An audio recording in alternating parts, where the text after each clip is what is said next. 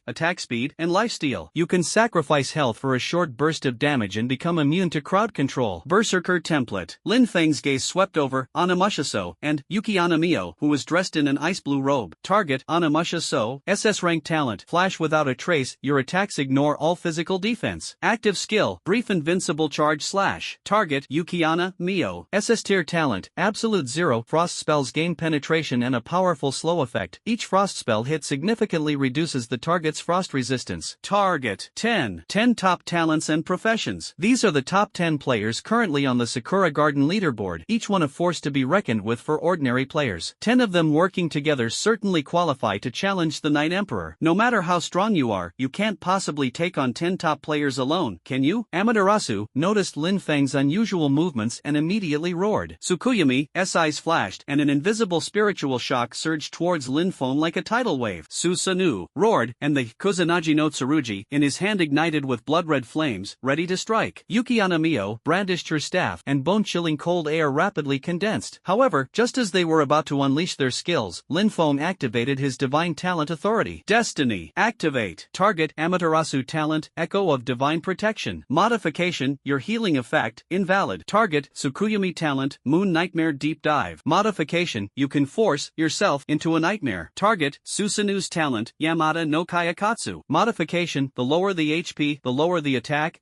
speed, and lifesteal. Target, Anamusha's sect talent, Flash without a trace. Modification, your magic can ignore any physical defense. Target, Yuki-ana Mio's talent, Absolute Zero. Modification, every time a frost spell hits, greatly increase the target's frost resistance. Target, XXX. Modification, you are unable. Target, XXX. Modification, you are unable. An invisible force of fate instantly distorted the rules, enveloping the 10 strongest players in the Sakura Kingdom. Tsukuyomi, the mental shock she had just unleashed suddenly stopped. She stood there, stunned and disoriented, her eyes tightly closed, her hands desperately tearing at her pale neck. She was clearly already trapped in the nightmare she had created. Anamusha rushed to Lin Feng's side and drew her sword to strike, but Lin Feng quickly activated Shadow Strike instant kill, instantly teleporting behind Tsukuyomi and unleashing a critical normal attack followed by a headshot, dealing massive damage that instantly killed her. Snow Woman, control him. Snow Woman Mio unleashed a wide-range, continuous frost spell covering Lin Feng. Surprisingly, aside from an initial slight slowness, Lin Feng quickly regained his ghostly speed, and the frost spell had absolutely no effect on him. This was truly astonishing and incredibly bizarre. The Holy Knight, Amaterasu, was horrified to discover that a bullet from the Night Emperor had struck his plate armor without triggering any healing effects. His prized SSS rank talent, Echo of Divine Protection, which had secured his top spot in the Sakura Kingdom, was completely ineffective against the Night Emperor. This sudden turn of events stunned the 10 strongest warriors of the Sakura Kingdom, their minds going blank. What had happened? Their skills, their super talents, why had they become like this? Lin Feng gave them absolutely no time to think. As the fate-twisting talent activated, the Dark Chaser let out a frenzied roar. Bang! Another shot. The bullet struck the berserker. Susanoo's health plummeted by nearly half, only fueling his berserk nature. Seeing Lin Feng approaching, he roared and swung his sword, only to find his arm weak and powerless, his his movements as slow as a snail. Lin Feng sneered, charging directly at the weakened berserker. Another top expert was reduced to a white light in frustration, the supreme weapon, Ama no Murakumo no Tsurugi, exploding in the air. Baka! The remaining people were furious and unleashed a barrage of skills to attack Lin Feng. However, all their efforts were in vain. This battle was nothing short of a massacre. A complete crushing defeat, without any suspense. The so-called 10 strongest people in Japan, after their core talents were altered by fate, coupled with Lin Feng's overwhelming level, attributes, and skills, were only slightly stronger than ordinary players. No, impossible. Where is my echo of divine protection? Amaterasu stared at his shield in despair. Even with the 40% damage reduction from his talent still active, he was nothing more than a heavy health pack. Some people never managed to launch an attack until their last breath. Others watched helplessly as bullets flew towards their foreheads, unable to teleport away. In just 2 minutes, only Lin Feng remained on the road outside the bamboo forest, his feet resting on the white light formed from 10 fresh corpses, scattered with a few pieces of equipment and gold coins, and the Kusanagi no Tsurugi, gleaming with golden light. At this moment, dragon fighting in the wilderness and cold moon burying flowers arrived, their mouths agape, almost dislocating their jaws. The 10 most prized masters of the Sakura Kingdom have all been slaughtered. Through the in-game livestreams hosted by Dragon Battle in the Wilds and Cold Moon Berries Flowers, countless players worldwide, from China and Sakura to other regions, witnessed this scenic shocking, unparalleled shock. If the previous massacre of newbies was revenge, then what does Lin Feng's crushing victory against the combined attack of the 10 top masters of the Sakura Kingdom signify? It means that the power of Night Emperor has far exceeded everyone's imagination. He is utterly unreasonable, disregards cooperation, and ignores tactics. He is the rule itself. The Chinese forum exploded, cheers and adoration drowning out everything. The name Night Emperor had practically become a myth. And in the land of cherry blossoms, when news spread that the top 10 masters had been slaughtered and the Kusanagi sword had been looted, the entire server fell into a deathly silence. Then, an eruption of despair and rage, like a volcanic eruption, erupted. The top 10 masters couldn't even last 3 minutes. What kind of power is that? Their talents seem to have failed? The Night King, he's a devil from hell. But this is just the beginning. For the next few hours, Lin Feng was like a tireless killing machine. Pay 10 gold. Teleport. Beihai Snow Village. Slaughter. Pay 10 gold. Teleport. Kansai Ancient Village. Slaughter. Pay 10 gold. Teleport. Okinawa Fishing Village. Slaughter. 7, 8. Lin Feng swept through like a locust swarm, slaughtering 8 large beginner villages in the kingdom of Sakura. A trail of white light followed in his wake. Millions of Sakura players were repeatedly killed. Each death not only resulted in a loss of experience points but also required a hefty fee to respawn at the nearest respawn point. Lin Feng gave them no respite. Often, the moment they respawned, Lin Feng's next wave of slaughter would begin. A large amount of gold coins were forcibly recycled by the system, leaving countless players bankrupt and even resulting in the complete physical deletion of their accounts. The game's economic system in the Sakura Kingdom suffered a devastating blow in just a few hours. Gold coin production in the newbie area almost stopped, prices soared, trading stagnated, the entire server was in a state of despair, and morale plummeted. The official channels of the Japanese gaming community and major game forums were completely flooded with players' complaints, angry outbursts, and accusations of the official team's incompetence. Damn it! What is the government doing? How can they let a Chinese person do whatever he wants on our server? We were beaten like dogs. We've become a laughingstock internationally. We request to lodge a protest with the China region. Sanction Night Emperor. Who can stop him? Who can stop that devil? Fear, despair, and shame, these 3 emotions spread like a plague throughout the entire Sakura server. The named Night Emperor became an inescapable sword of Damocles hanging over the heads of all Sakura players, an eternal nightmare in their hearts. System notification for Eternal God Realm. You have reached your daily online time limit and will be forcibly logged off in 30 seconds. Seeing the system notification pop up, the chilling killing intent that had swept across the entire Sakura server in Lin Feng's eyes slowly faded, leaving only a calm as still as a deep well. He stopped killing. Not because of exhaustion, nor a change of heart, but because the mechanics of Eternal God Realm simply wouldn't allow him to continue. A flash of white light, and Lin Feng's consciousness returned to reality. In the simple rented room, there was only a bed and a computer desk. He got up, stretched his slightly stiff body, walked to the desk, poured himself a glass of cold water, and drank it all in one gulp. He casually turned on the computer and opened the forum for Eternal God Realm. The pinned, highlighted, and featured posts were almost all about Night Emperor. China forum, explosive. The Night Emperor single-handedly destroys a nation. The 8 beginner villages of Sakura have fallen. All 10 top masters have been annihilated. Posted by War Reporter Xiao Shuai. Popularity 99.99 million plus. Floor 1. Night Emperor is simply a god. Those 10 idiots in Sakura, their talent seems fake. They were completely crushed by the master. Second floor, ahahaha, awesome, so awesome. Let those Japanese know why flowers are so red. Night Emperor is awesome. Voice cracks. Fifth floor, the person upstairs, now he's not just awesome, he's a god. The one and only true god. 12th floor, I just got back from watching the live stream on the Cherry Blossom server side. They're crying and screaming over there. The gold coin system is almost crashing. Serves them right. Floor 108, upholding our national prestige. Long live the Night Emperor. Sakura Ward Forum. Hell. Our home has become hell. Posted by Sakura Village Survivor. Popularity 80 million plus. Floor 1, wah. My equipment. My gold. All gone. That demon. Third floor, the top 10 masters. Lady Amaterasu and the others are all dead. Even the only golden weapon in the country has been destroyed. Do we still have any hope? 8th floor, the scariest thing is, it seems like Amaterasu and the others have been crippled. In the just updated rankings, they've all fallen out of the top 10. 20th floor, they say this monster can erase talent? Good heavens, how can anyone play like this? 55th floor, government. Where are our departments? Why aren't you sanctioning him? Why aren't you protesting? Useless. Floor 135, it's over. The fate of our nation, the future of our great Sakura Empire in Eternal God Realm, it's over. International General Discussion Forum. In-depth analysis, the rise of Night Emperor and the collapse of the Sakura server, and their impact on the future global landscape. Original poster, Geostrategic Observer, popularity, 75 million plus. Floor 1, an incomprehensible force. One person brought down the entire server. This has never happened in any game before. 4th floor, Sakura country has suffered a huge loss this time, not only in player levels and economy, but even more terrifying is the confidence and talent of the masters. If the Night Emperor can really abolish talent, then he will be a godlike existence in the future world where games and reality merge. 9th floor, the China region has acquired a terrifying ace. Other countries should be wary. 15th floor, I'm more concerned about how he did it. Modified talents? Is that GM privilege? Or some kind of overpowered item or skill? That's terrifying. Floor 31, trembling with fear. Luckily, he only killed people from Japan. Looking at these posts, especially the speculation and panic about the abolition of talent, Lin Feng's lips curled into a cold smile. No, I'm just making the game more fun. As for national destiny or future trends, if you mess with me, you'll pay the price. It's that simple. After shutting down the forum, Lin Feng ate something simple and then went to bed to rest. He needed to relax after a whole day of killing. The next morning, Lin Feng logged on right on time. A flash of white light, and he used a return scroll to return to the starting village, Blackstone Village, in China. As soon as he appeared, the surroundings immediately fell silent. All the players stared at him as if they'd seen a ghost. Lin Feng wore his signature white hood, and the revolver in his hand gleamed coldly. His identity was impossible to hide, so he simply revealed his ID. Night Emperor. The ID's color was extremely deep, a dark red that seemed to drip blood, brimming with the resentment of mountains of corpses and seas of blood. This was a sign of off-the-charts sin value. His Night Emperor. So red it's practically purple. How many people have they killed? Yesterday's cherry blossom dress. Look, the guards are here. Sure enough, a squad of Blackrock village guards, dressed in gleaming armor and wielding halberds, quickly surrounded them. In Lin Feng's eyes, they were clearly marked as Blackstone Village Guards, hostiles. Destiny. Activate. Target. Blackrock Village Guards, hostile. Change to Blackrock Village Guards, exalted. An invisible wave swept by, and the captain of the guards abruptly stopped, the fierce look on his face vanishing instantly, replaced by almost fanatical worship. He abruptly sheathed his halberd and knelt on one knee. Welcome back in triumph, Lord Night Emperor. You have brought unparalleled glory to Blackrock Village and the China region. The defenders behind them also knelt down on one knee in unison, their movements perfectly synchronized. Welcome, Lord Night Emperor. The surrounding players' jaws nearly dropped, their eyes practically popping out of their sockets. Back in the newbie village, killing someone would get you away with the guards ignoring you, but now he was the world's #1 villain, his red name off the charts. Not only did the city guards not arrest him, they even knelt down and saluted? What kind of treatment was this? Did they own this game? Shock, worship, awe, fear, a variety of emotions intertwined in the players' hearts, and the image of the Night Emperor became even more mysterious and unpredictable in their eyes, like a god walking among mortals. Lin Feng ignored this, as if kneeling was the guard's natural order. He walked straight to the warehouse manager in the center of Blackstone Village, opened the warehouse, and found it piled high with high-level equipment and gold coins dropped by Sakura Kingdom players. He had slaughtered millions of players. System notification: you have deposited 18,000 gold coins. Adding his savings, Lin Feng opened the wealth ranking list. China region gold coin ranking. Night Emperor, 22,561 gold coins. Dragon Soul, 1841 gold coins. Dragon's Journey, 1512 gold coins. I'm a Legend, 1,102 gold coins. Overlord's Blade, 844 gold coins. A precipitous lead. The second second place is less than a fraction of his. This is the profit from war. This is the monopoly brought about by strength. Then, Lin Feng took out the katana that had been dropped from the corpse of Susanoo, the Aim no Mirakumo no Tsurugi, gold, from the warehouse. Type two-handed katana. Attack power, 135 to 150. Special effect 1, storm power. When attacking, there is a chance to create a storm of sword energy, dealing area damage to surrounding enemies. Special effect 2, Orochi's wrath. When HP is below 50%, greatly increase attack speed. Special effect 3, Susanoo mark. When equipped with this sword, physical critical hit rate plus 15%. Required level, LV 15. Not bad toy, Lin Feng commented casually, then headed straight for the beginner village auction house. Find the auctioneer, and he will place the Ama no Murakumo sword on the auction stage. Setting, starting bid 5,000 gold coins. Fixed price, none. Auction period, unlimited. Server-wide announcement, China region player Night Emperor is now publicly auctioning the Sakura Kingdom's national treasure, the Ama no Murakumo sword, gold, at the Dragon City auction house. Starting bid, 5,000 gold coins. All warriors are welcome to bid. The entire China region was in an uproar once again. The Ama no Murakumo no Tsurugi, which can be considered a national treasure of Japan. The Night Emperor is actually putting it up for auction? My god, a starting bid of 5,000 gold coins? Are you crazy? Who can afford that right now? The guy upstairs doesn't know anything. This weapon has been considered a national treasure by the Japanese ever since it was revealed. Its symbolic significance far outweighs its actual value. This guy is slapping Japan in the face. Quick, quick, let's get to the auction house and watch. This is a moment that will go down in history. In an instant, crowds thronged the auction houses in all the newbie villages of China, countless players vying to catch a glimpse of the national treasure, a symbol of the shame of the Sakura Kingdom, hanging in the Chinese auction houses. This news spread globally at breakneck speed. Players from all over the world were once again shocked. The Night Emperor had not only slaughtered players from the Sakura server and stolen the divine weapon, but now he was openly auctioning it off. This was undoubtedly a blatant humiliation of the Sakura Kingdom. Upon hearing this news, players from the Sakura Kingdom were so enraged they nearly vomited blood. They flooded the Chinese forums with insults, only to be drowned out by the mocking cries of Chinese players thanking the Night Emperor for gifting them this national treasure. As for the starting bid of 5,000 gold coins, forget ordinary players, even top guilds like Eternal and Sword Pavilion, even official Chinese representatives like Dragon Soul and Red Taboo, and renowned players with multinational fortunes like Dragon Travels the World and Overlord Madblade couldn't afford such an astronomical price. Therefore, the Heavenly Cloud Sword floated quietly in the most prominent position in the auction house, radiating dazzling golden light, attracting countless eyes. It was like a monument, engraving the Night Emperor's illustrious achievements, like a resounding slap in the face of the entire Sakura server, and like a beacon, allowing all Chinese players to hold their heads high. The title Night Emperor needs no further explanation. It has long been deified, becoming a taboo and myth in the hearts of players worldwide, representing absolute power, ruthlessness, and untouchability. In the monster-infested area far from town, Lin Feng was leveling up in a densely packed area. After reaching LV23, the experience gained from ordinary monsters was no longer sufficient. In Eternal God Realm, the higher the level requirement, the greater the difficulty of leveling up and the higher the experience needed. Higher level monsters are much stronger than players of the same level, greatly impacting leveling efficiency. Not far away, several menacing figures quietly approached. Boss, it's that woman. She's been selling a lot of good stuff at the auction house lately. She must be rolling in money, a weasel-faced thief whispered.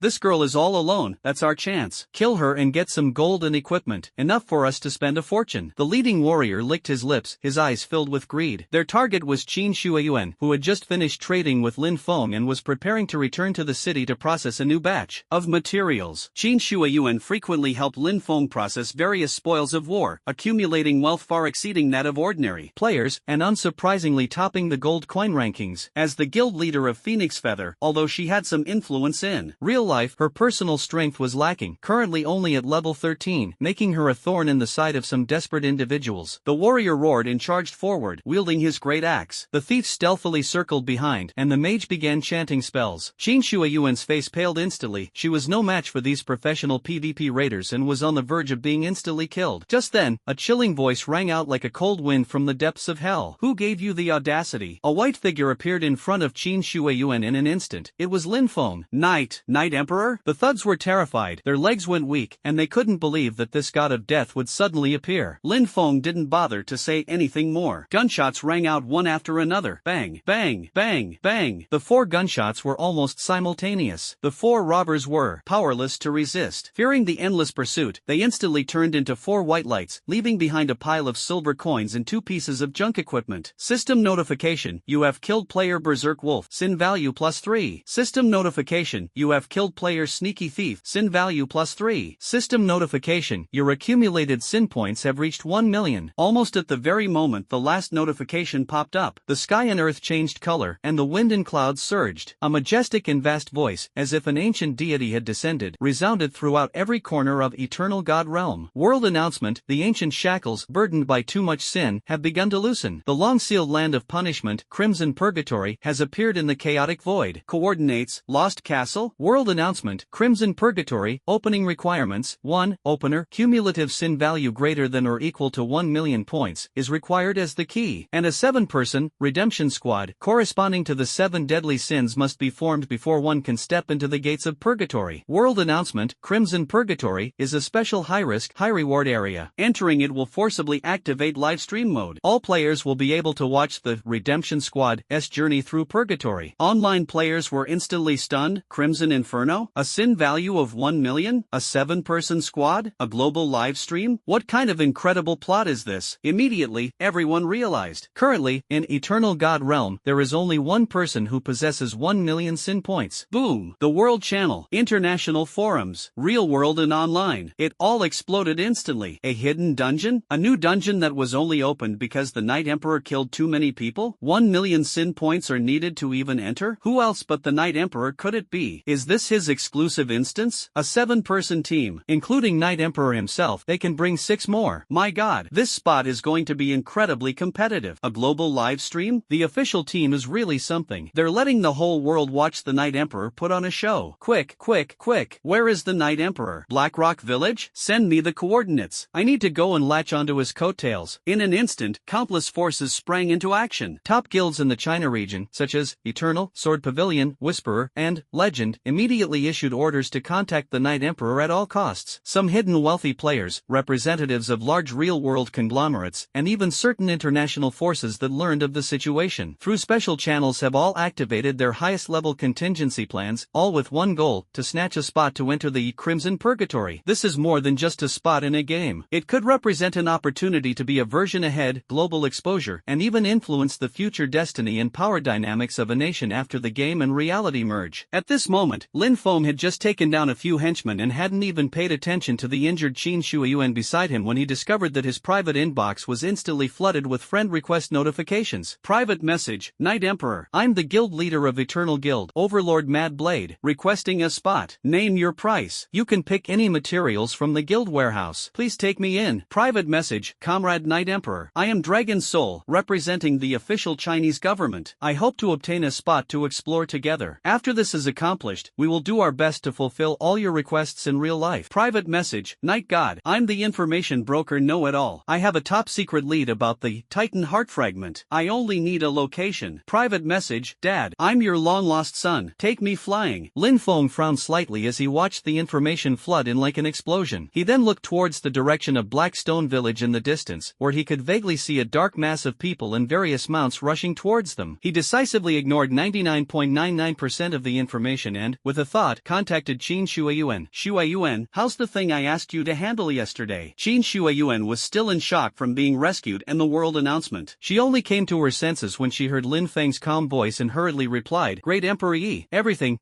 is taken care of. We sold over 800 gold in total. There are also a few pieces of equipment with particularly good attributes, but we haven't found buyers yet.